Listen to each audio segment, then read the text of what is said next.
আজকে আমাদের আলোচনার সেন্ট্রাল থিম বা সাবজেক্ট ম্যাটার হচ্ছে নামাজ, সালাহ। গাজীপুরের ভাইয়ের আলোচনার মূল বিষয়টা কি বলেন তো? এটা বাঘের বাচ্চার মতো বলেন, নামটা কি? নামাজ। একজন মুসলিম হিসেবে একটা ইবাদত মানুষকে পাঁচ ওয়াক্ত করতেই হবে, তার নামটা কি? একটা ইবাদত যেটা ছাড়া মানুষের পরিচয় হতে পারে না মুসলমান হিসেবে, এটার নাম কি? নামাজ। মনে রাখবেন, নামাজ কিন্তু this is not a Arabic word, এটা কিন্তু কোনো আরবি শব্দ নয়। আরবিতে আমরা বলি সালাত। আরবিতে আমরা বলি কি? এই সালাত মানে কি টমেটো সালাদ নাকি?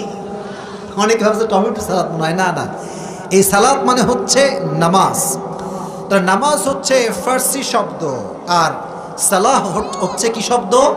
আরবি শব্দ। এই সালাত অর্থ হচ্ছে কানেকশন, লিঙ্ক, কমিউনিকেট। লিঙ্ক মানে হচ্ছে সম্পর্ক, কানেকশন মানে হচ্ছে সম্পর্ক। যে ব্যক্তি নামাজ পড়ে তার সঙ্গে একজনের সম্পর্ক অনেক মজবুত হয়ে যায়। আওয়াজ দিয়ে বলেন তো, তিনি কে? আরো জোরে বলেন না, তিনি কে? So salah means literally connection, link or communicate. তার মানে হচ্ছে নামাজের মাধ্যমে আমরা প্রতিটা ওয়াক্তে কথা বলি একজনের সাথে। আওয়াজ দিয়ে বলেন, তিনি কে? নামাজ অর্থ হচ্ছে কানেকশন, অথবা সালাহ অর্থ হচ্ছে টার্ন ফেস, মুখ ফিরানো। যেমন কোরআনে আল্লাহ তাআলা বলেছেন, ইন্নী ওয়াজ্জাহতু ওয়াজহিয়া লিল্লাযী ফাতারাস সামাওয়াতি ওয়াল আরদা হানিফা। ইব্রাহিম আলাইহিস সালাতু ওয়াস সালাম বলেছেন, আল্লাহ, I have turned my face to the one who has created the heavens and earth. আমি আমার মুখকে সেই স্রষ্টার দিকে ফিরালাম যিনি জমিন এবং আসমানকে সৃষ্টি করেছেন। তিনি কে? তাহলে নামাজ অর্থ হচ্ছে মুখ ফেরানো, অথবা সালাহ অর্থ হচ্ছে গেট ক্লোজার, নিকটবর্তী হওয়া। ফাসজুদ ওয়াক্তারিব। আল্লাহ বলছে, আমার নিকটবর্তী হতে চাও, আমার কাছের বান্দা হতে চাও, prostrate and be closer to me, সেজদায় অবনত হয়ে যাও, তুমি আমার সবচাইতে প্রিয় বান্দা হয়ে যাবা। সুবহানাল্লাহ। আসতে পড়লেন যে আপনারা? মনোযোগ আছে তো সবার? তাহলে নামাজ যে পড়বে সে আল্লাহর কাছের মানুষ হয়ে যাবে। এখন প্রশ্ন, আচ্ছা হুজুর, আমরা যে দেখি অনেক নামাজি মানুষ আছে, নামাজ পড়ে, দাড়িওয়ালা, টুপিওয়ালা, বাট ঘরে চুলায় আগুন জ্বলে না, অভাব, চাকরি নাই, টাকা নাই, গাড়ি নাই, বাড়ি নাই। তাহলে নামাজ অর্থ যে আল্লাহর নিকটবর্তী হওয়া। তো আল্লাহর নিকটবর্তী হয়ে যদি আমি জীবনে সুখ না পেতে পারি, সো আল্লাহর নিকটবর্তী হয়ে আমার লাভটা কোথায়? এই প্রশ্ন আছে না নাই? আপনারা একটু মরা মরা কথাবার্তা বলেন না, আছে না নাই? আছে না নাই? আছে না নাই? অবশ্যই প্রশ্ন আছে। এটা বোঝাবার জন্য আমি বলি, ভাই রে, মনে রাখবেন, পৃথিবীর সফলতাই কিন্তু আসল সফলতা নয়। ये दिन दिन नहीं है और भी दिन বাকি है। এই দিন দিন নয়, আরো দিন আছে না নাই? আপনি দেখবেন, আমি একটা কথা বারবার এক্সাম্পল দেই, কিছু কিছু মানুষ দেখবেন সুদখোর, ঘুষখোর, বাট এদের যে পেট, এমন একটা ভুঁড়ি, রিকশায় একা চড়লে দ্বিতীয় মানুষ আর কেউ চড়তে পারে না। এরকম ঘুষখোরও আছে না নাই? টাকার পাহাড়, নামাজ কালামের কোনো খবর নাই। এখন প্রশ্ন, হুজুর নামাজই নয় সে, টাকা পয়সার অভাব নাই, ভুঁড়ির কোনো কমতি নাই। আল্লাহ বলছে, বান্দা শোন, ওর ভুঁড়ি আমি আল্লাহ এই জন্য দিয়েছি, কারণ জাহান্নামের আগুনে যখন আমি পুড়াবো, শুকনা কাঠখড়ি পুড়ায় কিন্তু মজা পাওয়া যাবে না। যাকে পোড়াতে হবে তার সাইজ ঠিকঠাক থাকতে হবে, তার গোস্ত থাকতে হবে। তোর ভুঁড়ি দিয়েছি ওকে আগুনে পোড়াবার জন্য, আর তোকে আমি অভাবে রেখেছি এই জন্য যে তুই যখন মৃত্যুবরণ করবি, তোর মৃত্যুর সঙ্গে সঙ্গে কোনো হিসাব ছাড়াই তোকে জান্নাতে পাঠিয়ে দিব। তাহলে নামাজ পড়ি, টাকা পয়সা নাই, গাড়ি বাড়ি নাই, আমরা ডিপ্রেসড হতে পারবো না, হতাশ হতে পারবো না। নামাজ যার আছে, একদিন না একদিন সে সফলতার চূড়ান্ত পর্যায়ে পৌঁছে যাবে। সুবহানাল্লাহ পড়ে। 2 নাম্বার বিষয় হচ্ছে নামাজকে আল্লাহ কেন ফরজ করেছেন। 2 নাম্বার প্রশ্ন এইটা নামাজের ব্যাপারে। Why Allah has made this obligatory? আল্লাহ ফরজ কেন করলেন? এর কারণটা হচ্ছে আমরা আল্লাহর গোলাম, আর আল্লাহর গোলাম হিসেবে একমুখী হয়ে আল্লাহর ইবাদত করা, this is the natural way. এটা হচ্ছে একটা স্বাভাবিক প্রকৃতি। আপনাদের গাজীপুর হচ্ছে এমন একটা জেলা, এটা তো জেলা তাই না? এটা এমন একটা জেলা, গোটা বাংলাদেশের সবচেয়ে বেশি ফ্যাক্টরি যেই জেলাগুলোতে আছে তার ভেতরে অন্যতম হচ্ছে গাজীপুর এলাকা, তাই না? বিশাল বড় বড় ফ্যাক্টরি। মনে করেন একটা গার্মেন্টস, ওখানে অনেক কর্মী আছে না নাই? গার্মেন্টসের কর্মী হিসেবে সে জামা বানাবে, সে কাপড় বানাবে, this is the natural way. ঠিক সেইভাবেই আমরা যেহেতু আল্লাহর গোলাম, বান্দা হিসেবে আল্লাহর কাছে সেজদা করব, আল্লাহর কাছেই চাইবো, this is the natural way. এই জন্য নামাজটাকে ফরজ করে দিয়েছে একজন, তিনি কে?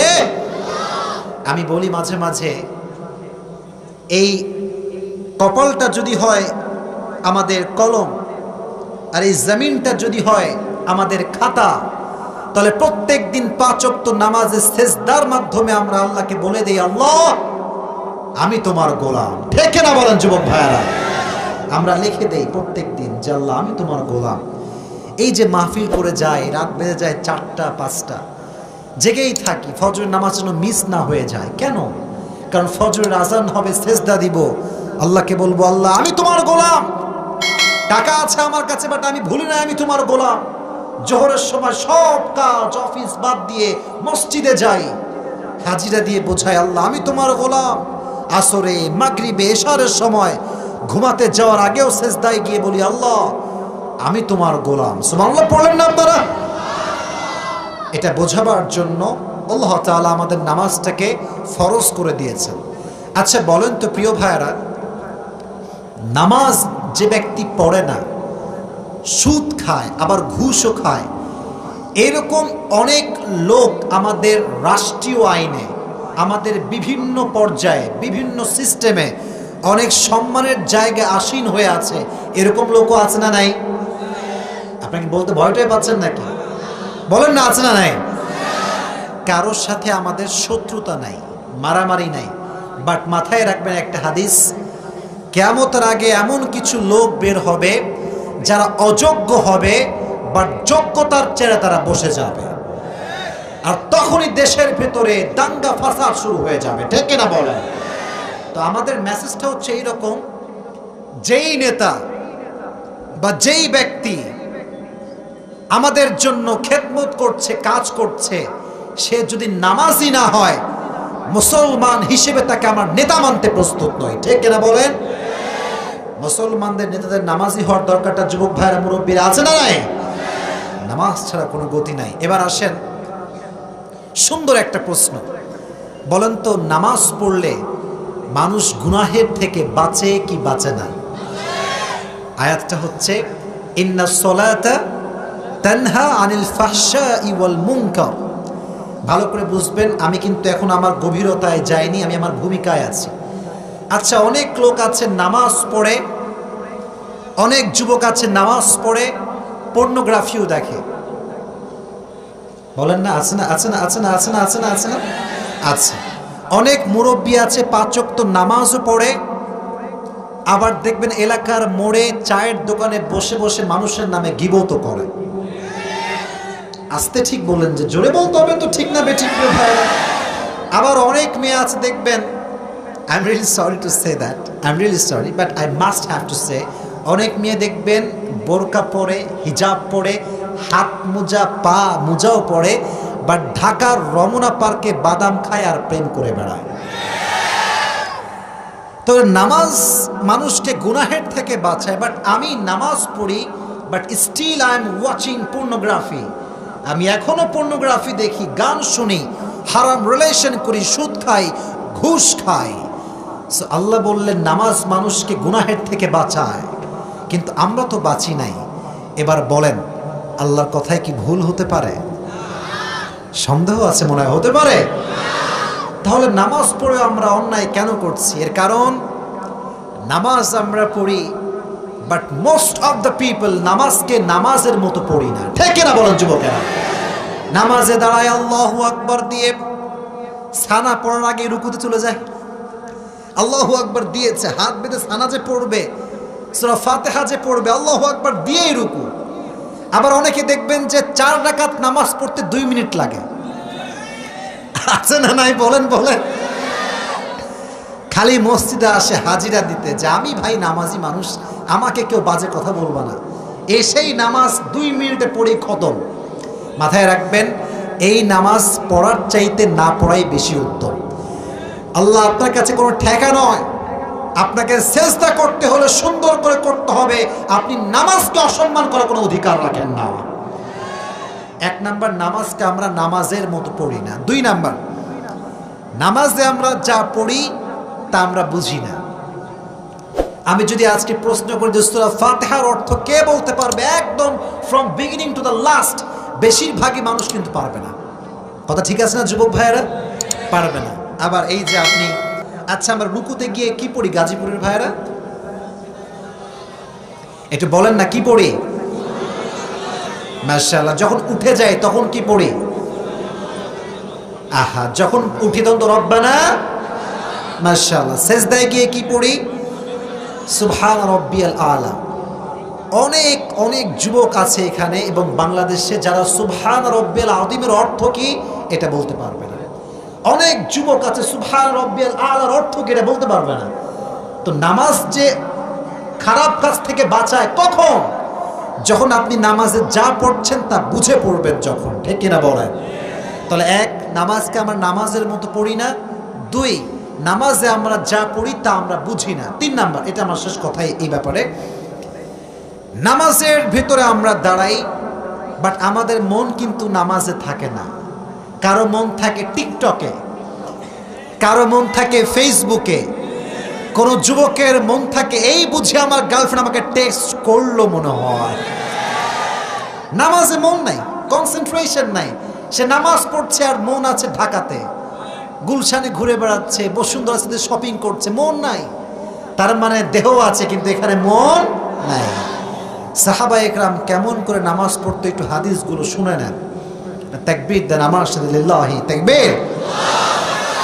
একবার বিশ্বনবী সফর থেকে ফিরে আসলেন, অনেক দূরের সফর থেকে, যুদ্ধের সফর। যখন নবীজি, অন্ধকার রাত হয়ে গেল, রাত প্রায় 12টা-1টা বাজে, নবীজি বললেন সাহাবা একরাম শোনো, 2 জন সাহাবীকে পাহারাদার হওয়া লাগবে। 2 জন সাহাবী পাহারা দিবে যেন আমাদেরকে দুশমন কোনো অ্যাটাক করতে না পারে। 2 জন সাহাবী পাহারাদার হয়ে কাজ করবা। আমরা সবাই ঘুমালাম। তো 2 জন সাহাবী পাহারার জন্য সিলেক্টেড, আর সমস্ত সাহাবা একরাম এবং নবী ঘুমিয়ে গিয়েছে। নামাজের সময় যখন হয়েছে, রাত যখন গভীর, তাহাজ্জুদের নামাজের দরকারটা যুবক ভাইয়েরা আছে না নাই? তো একজন সাহাবী বলছে, ভাই আমরা তো 2 জন মানুষ, আপনি ঘুমায় যান, আমি আছি, যদি কোনো সমস্যা আমি আপনাকে ডাক দিব, তো আপনি ঘুমায় যান। তো একজন সাহাবী ঘুমিয়ে গিয়েছে, আর একজন সাহাবী বসে আছে, জেগে আছে। তো ওই সাহাবী ভাবছে, হায় হায় তাহাজ্জুদের সময় একটু নামাজ পড়ি না, সেজদা একটু দেই না, কি হবে? তো নামাজ শুরু করেছে। দূর থেকে দুশমনের কাফেলা দেখতে পেয়েছে সামনে একজন মানুষ কিংবা গাছ আছে। তারা কনফার্ম না, 100% শিওর না যে এটা কি কোনো মানুষ নাকি গাছ। দূর থেকে একটা তীর লক্ষ্য করে মেরেছে ওই জিনিসটার দিকে, এটা কি মানুষ না গাছ চেক করার জন্য। প্রথম তীর মেরেছে, ওই সাহাবীর এত মনোযোগ, প্রথম তীর যে তার গায়ে ঢুকে গেছে সে টেরই পায় নাই। এত আস্তে সুবহানাল্লাহ পড়লেন আপনারা? তো জোরে সোরে মন খুলে পড়েন সুবহানাল্লাহ।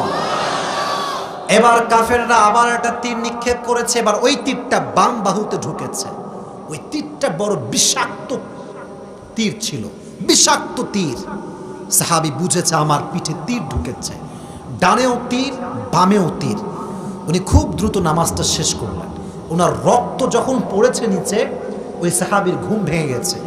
ওই সাহাবী উঠে দেখছে, ভাই এই তীর কই থেকে ঢুকলো, কে আপনাকে তীর মারলো? বলল, ভাই প্রথম তীর যখন ঢুকেছে আমি ভালোভাবে টের পাই নাই। প্রথম তীর যখন ঢুকেছে যন্ত্রণায় পাগল হয়ে যাচ্ছিলাম। বাট বিশ্বাস করেন আমার প্রিয় ভাই, নামাজে যে পরিমাণ মজা আমি পাচ্ছিলাম, নামাজে যে পরিমাণ শান্তি আমি পাচ্ছিলাম, আমি যদি মৃত্যুবরণ করার আশঙ্কা না হতো আমি নামাজ এক মুহূর্তের জন্য ছাড়তাম না। সুবহানাল্লাহ পড়েন। কিন্তু আমি যদি রক্তাক্ত হয়ে যাই, আমি যদি মৃত্যুবরণ করি, শহীদ হয়ে যায়, আমার নবীকে কে দেখবে, নবীকে কে সামলাবে? শুধুমাত্র নবীর খাতিরে আমি নামাজটাকে সংকীর্ণ করেছি। বাট নামাজে আমার যে শান্তি ছিল, কাফেররা আমার পুরো দেহকে রক্তাক্ত করলো, আমি নামাজকে ছাড়তে প্রস্তুত ছিলাম না। সুবহানাল্লাহ পড়েন।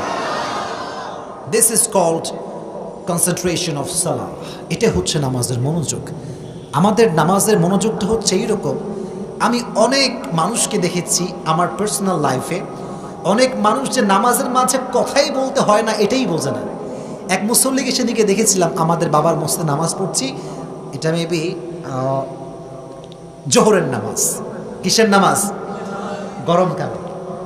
তো যখন নামাজ শুরু হয়েছে আমিও পেছনে কাতারে ছিলাম। তো গরমকালে দেখবেন ফ্যান যখন চলে কেউ অফ করলে মাথা এমনি গরম হয়ে যায়, ঠিক আছে না কথাটা? তো একজন ছেলে এসে ভুল করে ফ্যানটা হয়তো অন করতে গেছে না অফ করতে গেছে তা আমি জানি না, বাট ফ্যানটা একটা অন ছিল, অফ করে ফেলছে। মুরব্বী নামাজের মধ্যে কে ফোন অফ করল রে? নামাজের ভিতরে। এখন তারে কে বোঝাবে যে তার নামাজটা নষ্ট হয়ে গেছে? তারা কে বোঝাবে? কে বোঝাবে? আরেকটা কথা বলেই ফিরে নামাজের ওয়াজ যেহেতু করছি, আজকাল অনেক বাচ্চা মসজিদে নামাজ পড়তে আসলে মুরব্বীরা ঘাড় ধাক্কা দিয়ে বের করে দেয়। না, এগুলো গাজীপুরে তো নাই। আরে নাই নাই নাই। আচ্ছা বলেন তো, একটা প্রশ্ন করি আপনাদের মেধাকে জাস্টিফাই করার জন্য, একটু বোঝার জন্য। নবীজিকে আল্লাহ তাআলা একজন মাত্র মেয়ে দিয়েছিলেন যার দ্বারা সংসার চলেছে, বংশ বিস্তার হয়েছে। মেয়েটার নাম কি? ভয় পান কেন? বলেন না, নামটা ঠিক আছে তো? একটু জোরে বলেন, নামটা কি? আচ্ছা, আর একটা প্রশ্ন, ফাতেমার স্বামীর নাম কি শুধু বলেন তো?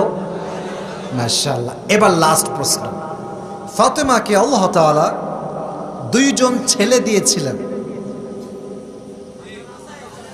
কি নাম বলেন না কেন আপনারা? হাসান হুসাইন। হাদিসটা শোনাই আপনাদের সবাইকে। বাচ্চাদেরকে আপনারা আঘাত করবেন না, কষ্ট দিবেন না। যে বাচ্চা আজকে নামাজি হবে আগামীর সুসন্তান সে হবে। আজকের যে বাচ্চা নামাজি হবে না, আগামীতে সেই বাচ্চা দেশের টাকা, দশের টাকা বিদেশের মাটিতে পাচার করে দেবে। একবার নবীজি নামাজে দাঁড়িয়েছেন, নামাজে যখন দাঁড়িয়েছেন সাহাবা একরাম সবাই তার পেছনে। নামাজের মাঝে সেজদা আছে না নাই? নবীজি সেজদায় গিয়ে সেজদা থেকে আর ওঠে না, সেজদায় গিয়ে থেকে গেছে। 5 মিনিট হয়ে গেছে, 3 মিনিট হয়ে গেছে, নবীজি আর সেজদা থেকে ওঠে না। সাহাবা একরাম চিন্তা, আরে নবীজি কি মারা গেলেন নাকি, ওঠে না কেন?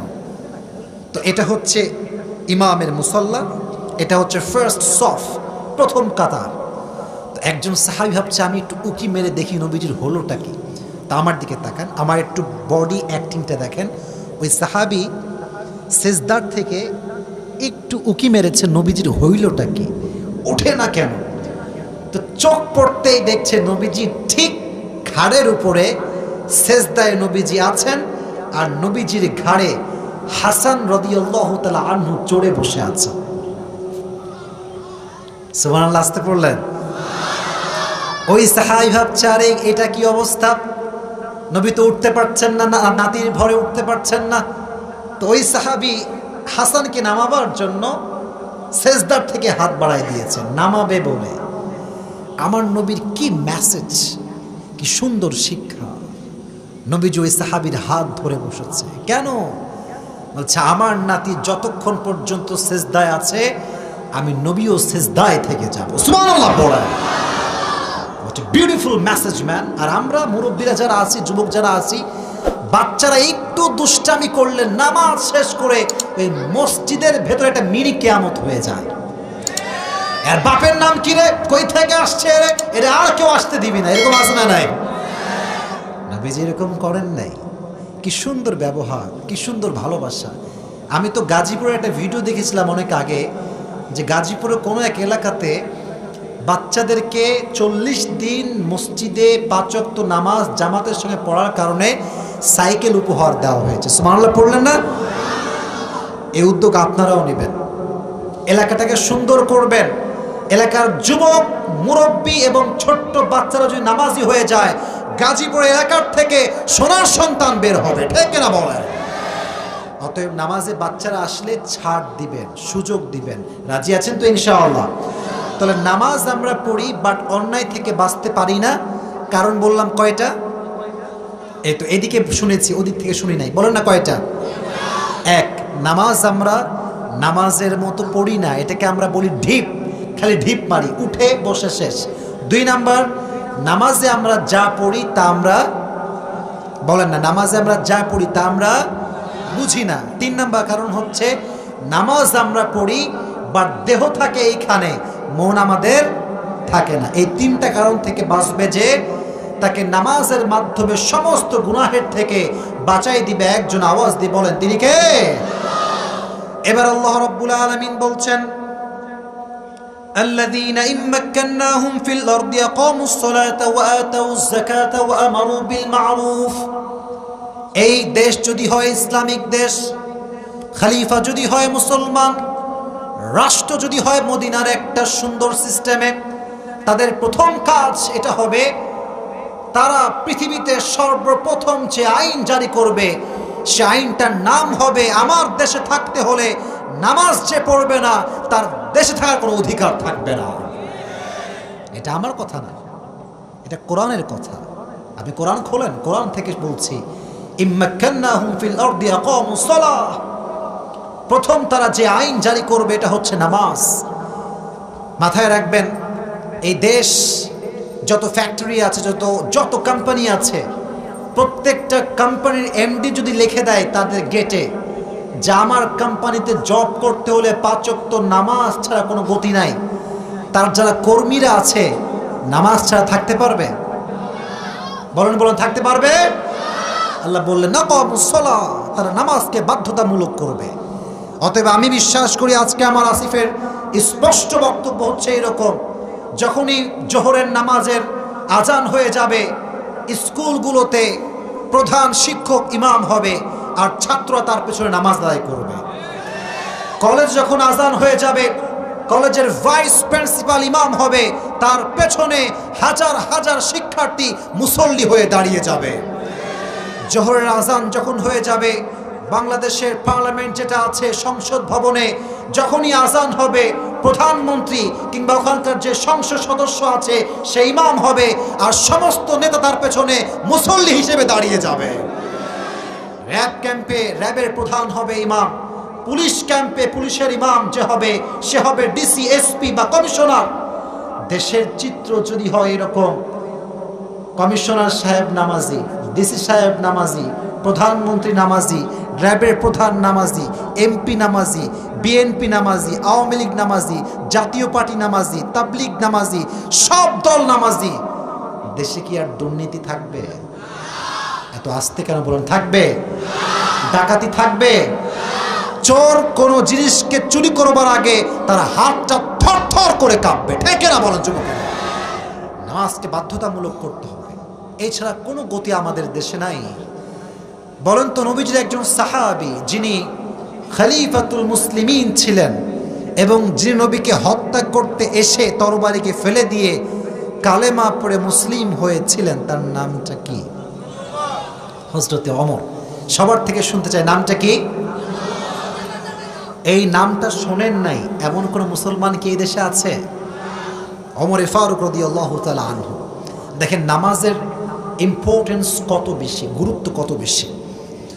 ওমর ফারুক রাদিয়াল্লাহু তাআলা আনহুর কাছে একজন অগ্নি উপাসক আসলো, তার নাম হচ্ছে আবু লুলু আল মাজুসি। ডাক দিয়ে বলছে, ইয়া ওমর, আমার যেই মনিব আছে, আমার যেই মালিক আছে, প্রত্যেক দিন আমার থেকে 6 দিরহাম চার্জ করে। কয় দিরহাম চার্জ করে? 6 দিরহাম। আমি একজন গোলাম মানুষ, 6 দিরহাম দেওয়া আমার জন্য অনেক টাফ, কষ্টকর। তো ওমর বলছে, আচ্ছা তুমি আসলে কি কাজ করো? তোমার কাজের সূত্রটা কি, কাজটা কি? তো সে বলছে আমি খঞ্জর বানাই। গাজীপুরের ভাইরা কি বানাই? খঞ্জর মানে হচ্ছে কি জানেন? মাকবাদাতুহু ফি ওয়াসাতিহি, দুই পাশে ধারালো ছুরি, মাঝখানে হচ্ছে হ্যান্ডেল। আপনারা সুলতান কাবুসের নাম শুনেছেন? ওমানের সুলতান কাবুস, তার ছবি আপনারা গুগলে সার্চ করবেন, দেখবেন তার এখানে একটা খঞ্জর ছিল। এটাকে আমরা বলি খঞ্জর। মাকবাদাতুহু ফি ওয়াসাতিহি, যার হ্যান্ডেলটা হচ্ছে মাঝখানে আর দুই পাশে ধারালো ছুরি, দুই পাশেই ছুরি। তোমরা বলছে তাই তুমি খঞ্জর বানাতে পারো? আরে মিয়া, তুমি তো বড় লোক মানুষ, কারণ এই মদিনার জমিনে খঞ্জর বানাতে পারে এরকম লোকের বড্ড অভাব। So you are the richest man, তোমার 6 দিরহাম দিতে সমস্যা কোথায়? এবার আবু লুলু আল মাজুসি বলছে ওমর, সমস্যা কোথায় তাই না? সবার বেলায় তুমি নরম আর আমার বেলায় তুমি গরম, তাই না? তোমার মজা কি দেখাতে হয় এটা আমি দেখছি। এবার অগ্নি উপাসক বাসায় গেল, সারাটা দিন পরিশ্রম করে, রাত পরিশ্রম করে একটা খঞ্জর সে বানালো। যত খঞ্জর সে বানিয়েছে সবটার চাইতে এটা বেশি ধারালো। সারা রাত খঞ্জর বানিয়ে ফজরের নামাজে আসছে। ওয়া কানু ইউসাল্লুনা বিগালাস, সাহাবা একরাম ফজরের নামাজ পড়তেন আউয়াল ওয়াক্তে। এটা হচ্ছে সুন্নাত। আমরা বাঙালিরা এমন সময় ফজরের নামাজ পড়ি যখন বাহিরে আলোকিত হয়ে যায়, ঠিক কিনা প্রিয় ভাই বলেন? আচ্ছা, আপনারা হজ উমরা করেছেন? কে কে দেখি একটু হাত তুলেন তো। হজ উমরা করেছেন? আচ্ছা হাত নামান। আমিও, আল্লাহ আমাকে নিয়ে গেছে আলহামদুলিল্লাহ। আমি দেখেছি যখন আপনি মসজিদে নববীতে নামাজ পড়বেন, দেখবেন, আপনাকে আমার কথা বুঝতে পারতেছেন? বুঝতে কোনো সমস্যা হচ্ছে না তো? মসজিদ নববীতে যখন আমরা নামাজ পড়লাম, দেখলাম নামাজের অনেক অনেক পরে আলোকিত হলো। তার মানে আউয়াল ওয়াক্তে পড়া এটা হচ্ছে সুন্নাত। সুবহানাল্লাহ পড়েন। তো সাহাবা একরাম সবাই অন্ধকারে নামাজ পড়তো। এবার ওই আবু লুলু আল মাজুসি ছদ্মবেশে আসছে, যদিও মুসলমান নয়, ছদ্মবেশে নামাজ পড়তে আসছে। ঠিক সামনের কাতারে দাঁড়িয়েছে আর এখানে খঞ্জর রেখে দিয়েছে। ওমর ফারুক আসলেন মুসল্লার জায়গায়, এসে বললেন ইস্তাকিমু ওয়াতাদিলু সাফু সুফুফাকুম ওয়াস্তাকিমু ইতাদিলু ইয়ারহামুকুমুল্লাহ। কাতার সোজা করো, সুন্দর হয়ে দাঁড়াও, ফাঁকা জায়গা পূরণ করো, নামাজে দাঁড়াও, আল্লাহু আকবার দিলেন। যখনই তিনি রুকুতে যাবেন, in the meantime Abu Lulu al মাজুসি খঞ্জরটা বের করে ওমরের একদম ভুঁড়ি বরাবর স্টেবিং করছে। দুই পাশে ধারালো, এই পাশেও ছুরি, এই পাশেও ছুরি। দিস ইজ দ্য হ্যান্ডেল, এটা হচ্ছে ছুরির হ্যান্ডেল। ধরে স্টেবিং করছে ওমরের একদম পেট বরাবর। 3টা স্টেবিং করছে, 3টা কোপে ওমরের ভেতরে যে ভুঁড়ি ছিল, নাড়ি ছিল, সব বের হয়ে গেছে। আর ওই আবু লুলু আল মাজুসি যখন পালাবে, পেছনের কাতারে যত মুসল্লি আছে যাদেরকে পাইছে স্ট্যাবিং করতে করতে গেছে। হাদিসে এসেছে 7 জন সাহাবী এই স্ট্যাবিং এর কারণে জায়গায় স্পট ডেথ, জায়গায় শেষ। আর ওমরে ফারুককে যখনই আঘাত করেছে, ওমরে ফারুক বলছে কাতালানি আল কালব, আমাকে একটা কুকুর মেরে ফেলেছে, আমাকে বাঁচাও। পড়ে গেছে নামাজ থেকে। আরেকজন সাহাবী এসে নামাজ পড়িয়েছে। রাষ্ট্রীয় সব চিকিৎসক চলে আসছে। আরে খলিফাতুল মুসলিমিনের একই অবস্থা, ভুঁড়িগুলো পেট থেকে বের হয়ে গেছে। রাষ্ট্রীয় চিকিৎসকরা এসে চিকিৎসা শুরু করেছে, অমর বাঁচাও, অমরকে বাঁচাও। কিন্তু সর্বশেষ ওনারা বুঝে ফেললেন যে ওমর ফারুকের হায়াত আর বেশি দিন বাকি নেই, শেষ সময় বেশি একটা বাকি নেই, অবস্থা খুবই খারাপ। যে মেসেজটা দিতে চাই খুব ভালো করে শুনবেন। মানুষ শেষ সময় হিসাব করে আমার সম্পত্তির ভাগ কাকে আমি দিব, ঠিক আছে না? ছেলেকে দেখতে চায়, মেয়েকে দেখতে চায়। ওমরে ফারুক জীবনের শেষ মুহূর্তে যখন মারা যাবেন, সন্তানের কথা বলে নাই, বাবা মায়ের কথা বলে নাই, সম্পত্তির কথা বলে নাই। ওমরে ফারুক জ্ঞান ফেরার সঙ্গে সঙ্গে বলছে আসল্লান নাস, আমি ওমরের ইমামতিতে একটা ফজরের নামাজ শুরু হয়েছিল, মানুষগুলো কি সে নামাজটা পড়েছে? সুবহানাল্লাহ পড়লেন না? আসাল্লান নাস, মানুষকে সে নামাজটা আদায় করেছে। যে অমর মৃত্যুর শেষ মুহূর্তে নামাজের কথা স্মরণ করে, সে অমরের ভাই হচ্ছে আমরা। আমাদের হাতে অঢেল সময় থাকতেও আমরা নামাজ পড়তে চাই না, ঠিক কিনা বলো যুবক ভাই? আমি অনেক যুবক দেখেছি, আমার নিজের চোখে দেখেছি, যখনই বলি আসো নামাজটা পড়ি একসাথে চলো, বলে কি জানেন, একটা কি বলবো এটাকে, লেম লজিক, চিপ লজিক, সস্তা লজিক, বলে আমার প্যান্ট খারাপ। এরকম লজিক আছে না? বলে প্যান্ট খারাপ ভাই, আজকে মাফ চাই, আগামীতে নামাজি হয়ে যাব। এই প্যান্ট খারাপ বলতে বলতে হাজার হাজার যুবক কবরের তলে শায়িত হয়ে গিয়েছে, নামাজি হওয়ার সুযোগ হয় নাই, ঠিক কিনা বলেন? অতএব আজ থেকে আমরা নিয়ত করছি, যতদিন বেঁচে আছি যদি নিজেকে মুসলমান হিসেবে পরিচয় করাতে চাই, আজ থেকে 5 ওয়াক্ত নামাজ আমরা জামাতের সঙ্গে পড়ব। রাজি আছেন তো ইনশাআল্লাহ? এক হচ্ছে নামাজ পড়া একা একা, আর এক হচ্ছে জামাত। আচ্ছা বলেন তো, একা একা নামাজ বেশি দামি হয় না জামাতের নামাজ? ডান পাশে শুনি নাই, একা একা না জামাত? জামাত। বিশ্বনবী যেদিন মারা যাবেন তার আগের দিন নবীজি বলছেন, শোনো আমার শরীর বেশি একটা ভালো নেই, আমি বাসায় গেলাম। বাসায় গিয়ে নবীজির জ্বর, নবীজি উঠতে পারছেন না নামাজ পড়বার জন্য। এদিকে এশারের নামাজের সময় হয়ে গেল, সাহাবা একরাম আজান দিল এশারের নামাজের জন্য, কিন্তু নবীজি আর নামাজ পড়াতে আসছেন না। আজান হয়ে গিয়েছে, ওয়াক্ত যাচ্ছে, নবীজির কোনো খবর নাই। সর্বশেষ আবু বকর রাদিয়াল্লাহু তাআলা আনহু নামাজের মুসল্লায় দাঁড়িয়ে গেলেন অ্যাজ এ ইমাম হিসেবে। যখন আজানের ধ্বনি আসলো নবীজি উঠে দাঁড়ালেন, বসলেন, কিন্তু এত দুর্বল, আবার শুয়ে গেলেন। তো যখন তিনি শুনতে পেলেন যে কেরাত চলছে, তিনি আম্মা জান আয়েশা রাদিয়াল্লাহু তাআলা আনহাকে বললেন, শোনো আমার ঘাটটা ধরে একটু আমাকে ওঠাও, আমি একটু নামাজের দৃশ্য দেখতে চাই। সুবহানাল্লাহ পড়লেন না আপনারা? আম্মা জান আয়েশা, এদিকে তাকান, আমার বডি দেখেন, because it is like acting, আমি এটা বুঝাচ্ছি অভিনয়ের মাধ্যমে। নবীজি এমনে উঠলেন হালকা করে, আয়েশার হাত নবীজির এই কাঁধে আছে, আয়েশার কাঁধে হাতে নবীজির কাঁধ ভর করে আছেন। একটু যখন উঠেছে দেখছেন নামাজ পড়ছে সাহাবা একরাম, কি সুন্দর মধুর সুরে কোরআন পড়ছে। নবীজি দেখতে দেখতে 2 চোখ দিয়ে অঝরে পানি ঝরতে শুরু করেছে। আম্মা জান আয়েশা বলছে, নবী হে, এটা তো খুশির দৃশ্য, আপনি কাঁদছেন কেন?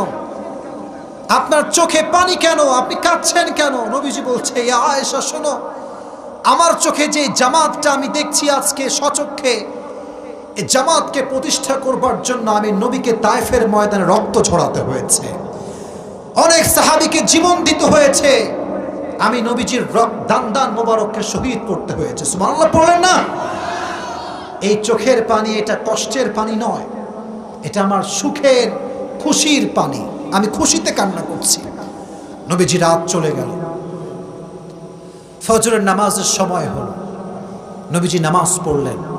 ঠিক ফজরের নামাজের পরে জিবরাইল নবীজির কাছে আসছে। সুবহানাল্লাহ পড়লেন। এই হাদিসগুলো বললে আমার হৃদয়ে কম্পন তৈরি হয় যে নামাজ কাকে বলে, নামাজ কাকে বলে। এসে বলছে, ইয়া রাসূলুল্লাহ, আসসালামু আলাইকা ইয়া রাহমাতাল লিল আলামিন, নবী আপনাকে সালাম। তবে এই সালামটা আমার পক্ষ থেকে নয়, আল্লাহ নিজেই আপনাকে সালাম পাঠিয়েছে। নবীজি বলছে, তুমি হঠাৎ এখানে, কি ব্যাপার? বলছে, নবী আপনি কেমন আছেন? বলছে, আমি তো আলহামদুলিল্লাহ ভালো আছি, বাট আমার প্রচণ্ড জ্বর, আমি জ্বরের কারণে ডান বাম হতে পারছি না। আচ্ছা নবী, একটা কথা পারমিশন চাচ্ছিলাম, যদি আপনি দেন তবে বলবো। বলছে, বলো। জিবরাইল বলছে, নবী হে, আজকে আমাদের এই গেটের বাহিরে একজন গেস্ট, মেহমান হিসেবে একজন মানুষ নয়, একজন ফেরেশতা এসেছে, যিনি আপনার কাছে আসার জন্য পারমিশন চায়। যদি আপনি পারমিশন দেন তবে আসবে, না হয় আসবে না। সুবহানাল্লাহ। কোথায়? তো নবীজি বলছে, ঠিক আছে নিয়ে আসো, যে আছে বিহাইন্ড দ্য ডোর তাকে এন্ট্রি করাও, নিয়ে আসো, আমার পক্ষ থেকে পারমিশন থাকলো। যে ফেরেশতা পারমিশন চেয়েছে সে সাধারণ কোনো ফেরেশতা নয়, সে হচ্ছে মালাকুল মউত। সুবহানাল্লাহ। মনোযোগ দিয়ে হাদিসের শব্দগুলো বুঝবেন। মালাকুল মউতের অ্যাটিটিউড দেখেন, বিহেভিয়ার দেখেন, যে ব্যবহারটা কেমন, বিহেভিয়ারটা কেমন, কেমন বিহেভ তিনি করেছেন। মালাকুল মউত এসে মাথা হচ্ছে ডাউন, নিচের দিকে, মালাকুল মউত এসে নবীজিকে সালাম পেশ করেছে আর বলছে, ইয়া রাসূলুল্লাহ, you are the first man in the world. আপনি পৃথিবীর সর্বপ্রথম মানুষ যাকে আমি মালাকুল মউত সাক্ষাতের প্রথমেই সালাম দিয়েছি। আমি কাউকে সালাম দিইনি, আপনি প্রথম মানুষ যাকে আমি সালাম দিয়েছি। নবীজি বললেন, মালাকুল মউত তুমি এখানে, কি হয়েছে তোমার, কেন এসেছো? তো মালাকুল মউত আদবের সাথে বলছে, নবী হে, আমি তো কোথাও নিজের ইচ্ছায় যাই না, আমাকে পাঠায় একজন, তিনি কে? আল্লাহর আদেশে আমি এসেছি। নবীজি বলছেন, কেন আল্লাহ পাঠিয়েছেন? কত সুন্দর আদব। নবী হে, আল্লাহ আমাকে পাঠিয়েছেন আপনাকে নিয়ে যাওয়ার জন্য, বাট আল্লাহ আমাকে বলেছে আমার নবীকে বলবা যে নবী আপনি কি আসতে চান? যদি আপনি আসতে চান তবেই নিয়ে যাব, আর আপনার পারমিশন না থাকলে আপনাকে রেখেই চলে যাব। আপনার বড় তারিক জামিলের নাম শুনেছেন? পাকিস্তানের একজন ইসলামিক স্কলার, দেখবেন সাদা সাদা পাগড়ি পরে, ওনার একটা বয়ান আছেন, দেখবে ইউটিউবে দেখবেন যেটা বয়ান আছে, how was the death of last Messenger Muhammad সাল্লাল্লাহু আলাইহি ওয়াসাল্লাম। উনি এই অংশে এসে বলেছিলেন, যখন মালাকুল মউত অনুমতি চেয়েছে মৃত্যুর জন্য, উনি একটা কথা বলেছিলেন যেটা আমার হৃদয়কে টাচ করেছে। উনি বললেন যে जिस इंसान के पास मौत भी इजाजत मांगती है कि मैं आऊं या ना आऊं, उस इंसान से मोहब्बत ना करूं तो मैं किससे मोहब्बत करूं? सुबहानाल्लाह बोलें ना। উনি বললেন যে মানুষটার কাছে মৃত্যু স্বয়ং অনুমতি চায় যে আমি আসবো কি আসবো না, আরে সেই মানুষকে ভালো না বাসলে আমি মেসি এবং নেইমারকে মুসলমানের বাচ্চা হয়ে কোন বিবেকে ভালোবাসবো? ঠিক কেনা যুবকেরা? আমার আদর্শের জায়গা হচ্ছে বিশ্বনবী মুহাম্মদুর রাসূলুল্লাহ সাল্লাল্লাহু আলাইহি ওয়াসাল্লাম। নবীর কথা শুনে আমার চেহারার দিকে তাকান, যদিও আমি ঘেমে গেছি, বাট আমাকে এটা বোঝাবার জন্য একটু অভিনয় করে দেখাতে হবে। নবী যখন শুনলেন যে আমাকে নেওয়ার জন্য এসেছে, আমাকে যেতে হবে, তো দেখবেন যখন বন্ধু বান্ধব প্ল্যান করে, চল আমরা আজকে কক্সবাজার যাব, 10 জন বন্ধু বসে আছে, তো যে যার ক্লোজ ফ্রেন্ড সে তার দিকে তাকায়, কিরে বন্ধু তুই কি বলিস, যাবো নাকি? যখন ওই বন্ধু বলে চল দোস্ত যাই, তখন সে বলে আমিও যাব। ঠিক আছে না? বন্ধু বন্ধুর দিকে তাকায়।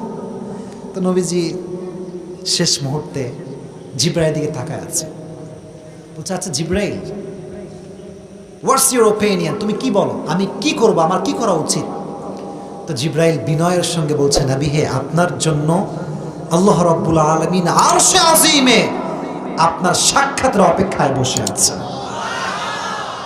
নবীজি বুঝে গেলেন যে আমাকে যাওয়া উচিত, আল্লাহ আমার অপেক্ষায় আছে। তো বললেন, ঠিক আছে, আমাকে একটু সময় দাও, আমার কিছু কাজ বাকি আছে। আম্মাজান আয়েশাকে ডাকলেন, ইয়া আয়েশা, আইনা Aisha, where is Aisha, come here, এদিকে আসো। আয়েশা আসছে। নবী হে, কি হয়েছে? আচ্ছা আয়েশা, তোমাকে যে আমি কয়েক টুকরো স্বর্ণ দিয়েছিলাম কিছুদিন আগে, gold, a part of gold, এই স্বর্ণের টুকরোগুলো কোথায়? আয়েশা বলল, নবী আমি তো যত্নের সঙ্গে রেখে দিয়েছি, সময়ে কাজে আসবে। নবীজি বললেন, সব এই মুহূর্তে আল্লাহর রাস্তায় দান করে দাও। আপনাদের সুবহানাল্লাহতে মনোযোগ না, একটু জোরে শুনে সুবহানাল্লাহ পড়ুন। আয়েশা বলছেন, নবী দান করে দিব কেন? তো বিপদের সময় কাজে দিবে, আমাদের সম্পদ। নবীজি বলছেন, আয়েশা শোনো, আমি বিশ্বনবী রাহমাতুল লিল আলামিন, সাইয়্যিদুল কাউনাইন, সাইয়্যিদুল মুরসালিন, আমি আমার রবের সঙ্গে এমন অবস্থায় সাক্ষাৎ করতে চাই না যে অবস্থা আমি মুহাম্মদ কয়েক টুকরা স্বর্ণের মালিক ছিলাম। স্বর্ণের মালিক হয়ে তো আল্লাহর সঙ্গে সাক্ষাৎ করতে চাই না। আমি এমন অবস্থায় যাব যখন আমি zero, I have no bank balance, টাকা নাই, পয়সা নাই, অসহায় হয়ে আমি রবের সামনে উপস্থিত হব। আর হাদিসে এসেছে গরিব যারা হবে তারা ধনীদের চাইতে 500 বছর আগে জান্নাতে প্রবেশ করবে। ওমর ফারুক একদিন নবীজির ঘরে এসেছে। ঘরে যখন প্রবেশ করেছে দেখছে অবাক করা কাণ্ড। বিশ্ব নবীর ঘর, কোনো খাট নাই, কম্বল নাই, বালিশ নাই। আচ্ছা গাজীপুরের ভাইয়ের, আপনি কি চাটাইয়ের নাম শুনেছেন? চাটাই, চাটাইয়ের নাম শুনছেন না? দেখবেন চাটাই খুব ধারালো হয়। কেউ যদি গেঞ্জি খুলে চাটায়ে ঘুমায়, চাটাইয়ের দাগটা তার পিঠে লেগে যায়, ঠিক কিনা বলেন? নবীজি এটা চাটাই পেরে শুয়ে আছে। আর নবীজি এতটা লাবণ্যময় সুন্দর ছিলেন, ফর্সা ছিলেন, প্রত্যেকটা চাটাইয়ের দাগে নবীজির পুরো পিঠটা লাল হয়ে গেছে। ওমরে ফারুক দেখে দেখেই হাউমাউ করে কান্না, ইয়া রাসূলুল্লাহ, এ কি অবস্থা? খাট নাই, কম্বল নাই, বালিশ নাই, কিচ্ছু নাই, খাওয়ার একটা ভালো প্লেট নাই, পানির একটা জগ নাই, এ কি অবস্থা? নবী আপনি আমাকে একটাবার আমাকে পারমিশন দেন, আমি আপনার জন্য ঘর বানিয়ে দিব, খাট নিয়ে আসবো, কম্বল নিয়ে আসবো, তোশক নিয়ে আসবো, just give me the permission, অনুমতি দেন। নবীজি বলছেন, ইয়া ওমর, অনুমতি দেওয়ার কিছু নাই, তোমাকে আমার কোনো প্রয়োজন নেই। আমি যদি আল্লাহর কাছে একবার দুটো হাত তুলি, আল্লাহ উহুদ পাহাড়কে আমার জন্য স্বর্ণ বানিয়ে দান করে দেবেন। আমি তো দুনিয়াতে শান্তি করবার জন্য আসি নাই, দুনিয়া তো শান্তির জায়গা নয়, দুনিয়া আমি শান্তি করবার জন্য আসি নাই। তো নবী যখন শেষ মুহূর্তে চলে আসছেন, সর্বশেষ, the last word that he has pronounced is just salah, that he pronounced as-salah, as-salah, as-salah. মৃত্যুর শেষ মুহূর্তে তিনি একটা শব্দ উচ্চারণ করেছেন, সেটার নাম হচ্ছে নামাজ। সুবহানাল্লাহ পড়েন। This is the last word that he has pronounced, সর্বশেষ শব্দ। আর তিনি বলেছিলেন, ওয়ামা মালাকাত আইমানুকুম, নামাজটাকে ছেড়ে দিও না, আর তোমার অধীনে যে গোলাম আছে তার সঙ্গে তুমি কোনো খারাপ ব্যবহার করো না। তো যেই নবী সর্বশেষ অবস্থায় নাতির কথা বলে নাই, সন্তানের কথা বলে নাই, মেয়ের কথা বলে নাই, মায়ের কথা বলে নাই, নামাজের কথা বলেছে, সে নামাজের গুরুত্ব আমাদের মাঝে আজকে হারায় গেছে। আমি তো একটা কথা, আচ্ছা আপনারা, আজহারের একজন নানা ছিল, তার নাম হচ্ছে গোলাম সারওয়ার সাইদি হুজুর, নাম শুনছেন? মারা গেছে, মারা গেছে। আল্লাহ ওনাকে জান্নাতুল ফেরদাউসের উঁচু মাকাম নসিব করুন। যখন করোনার সময় আসলো, ওনার একটা বক্তব্য খুব বেশি ভাইরাল হয়েছিল, সেটা হচ্ছে, যুবক তুমি এখনো মসজিদে আসো না? তুমি কি দেখো না মসজিদগুলো তালা লেগে গেছে? তুমি চাইলেও আর মসজিদে আসতে পারবা না। উনি ওই একটা বক্তব্যে একটা কথা বলেছিলেন যেটা সবার হৃদয়কে টাচ করেছে। সে শব্দটা হচ্ছে যে নামাজ পড়ে না, তার কাছে মুসলমানের কোনো পরিচয় থাকতে পারে না। নামাজ নাই যার, মুসলমানের পরিচয় নাই তার। অতএব আজকের ওয়াজ থেকে সেন্ট্রাল মেসেজ, মেইন মেসেজ, আজকে আমরা নিয়ত করছি যতদিন আমরা বেঁচে আছি এক ওয়াক্ত নামাজ আমরা ছাড়বো না। রাজি আছেন তো ইনশাআল্লাহ? তো জোরে সোরে বলেন ইনশাআল্লাহ। এবার সবাই দুটো হাত তোলেন, কোনো তাকবীর দিতে হবে না, আমি যেটা বলবো এটা বলবেন, তারপরে হাত নামাবেন, উপরে হাত রাখেন। আমি যা বলি you have to repeat after. বাঘের বাচ্চার মতো বলেন সবাই, হুজুর। জোরে ভাই, আরো জোরে ভাই। আজকে গাজীপুরের এই মাটিতে আমরা সবাই আপনার সঙ্গে ওয়াদা করছি, আজকের পর থেকে কোনো দিন এক ওয়াক্ত নামাজ আর কখনো ছাড়বো না। এবার সকলের থেকে আমি শুনতে চাই, জোরে সোরে বলেন ইনশাআল্লাহ। আল্লাহ গাজীপুরের প্রত্যেকটা যুবককে, প্রত্যেকটা মাকে, প্রত্যেকটা মুরব্বীকে, সিনিয়রকে, জুনিয়রকে আল্লাহ নামাজি বান্দা হিসেবে কবুল করুন। আমিন।